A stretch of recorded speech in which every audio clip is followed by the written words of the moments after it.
शिव पुराण उमा संहिता अध्याय 22वां गर्भ में स्थित जीव, उसका जन्म तथा वैराग्य।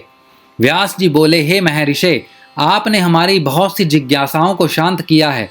अब आप हमें जीव का जन्म, उसकी गर्भ में स्थिति एवं जीव के वैराग्य के बारे में बताइए।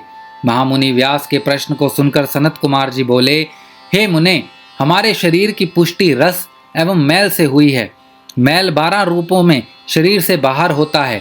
कान, आँख, नाक, जीभ, दांत, लिंग, गुदा, मलाशय, स्वेद, कफ, विष्टा, मूत्र आदि मल स्थान हैं।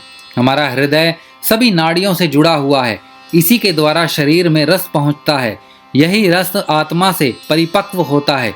जब यह रस पकता है तो सर्वप्रथम त्वचा का निर्माण होता है और त्वचा शरीर से लिपट जाती है।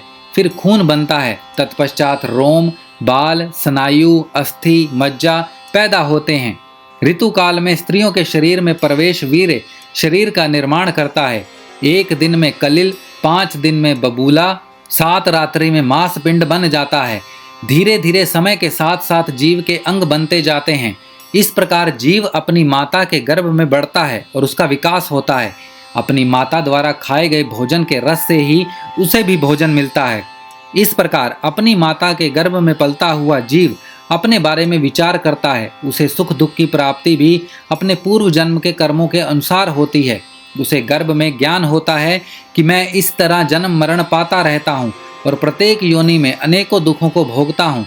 इसीलिए मुझे अपनी आत्मा के उद्धार के लिए अवश्य ही कुछ करना चाहिए। गर्भ में जीव अनेकों कष्टों को भोगता है, क्योंकि गर्भ भी एक प्रकार की कैद ही है।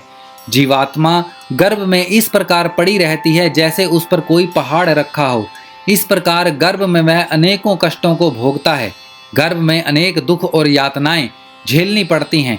तभी तो धर्मात्मा 7वें माह में ही जन्म ले लेते हैं और पापी 9 महीने तक गर्भ की परेशानियों और कष्टों को झेलते हैं।